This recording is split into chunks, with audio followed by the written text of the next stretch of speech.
Here we are with another no heat. Let's call it for cooling or heating. I checked 24 volts and showing a blinking code. 1, 2, 3, 4, 5, 6. So 6 codes or 6 flashes. This is the pressure switch. So we'll see if the pressure switch closes. Thinking maybe it's the inducer. One way to check if it is an inducer. If I can get something to just make this shit spin.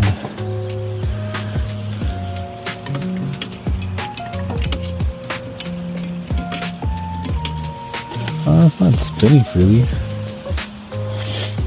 Starting to think it is an inducer. Where's the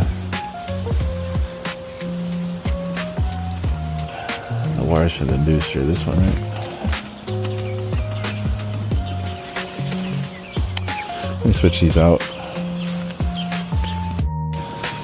So I took out power already, but this thing is receiving 240, so you just check from here.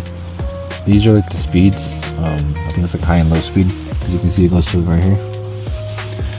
And so white is just line voltage, so you just stick this right here. And then the black wire is also a line voltage. And then it goes to the inducer right here. You can see all the 4 wires. So you just go from here to here and it'll read 240. If it doesn't, something's going on.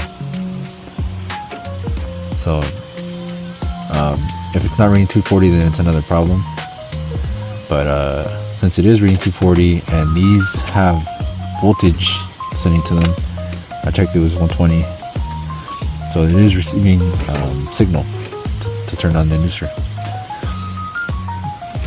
So this thing is just not spinning, or just not coming on at all. So basically nothing else is starting, so that's why it's just that code, the pressure switch code. So that's it. Easy diag. I'll probably show a video how to replace these if we ever get approved for it, because these are a pain in the butt. You gotta remove like almost everything out of there. Actually, how am I gonna do that?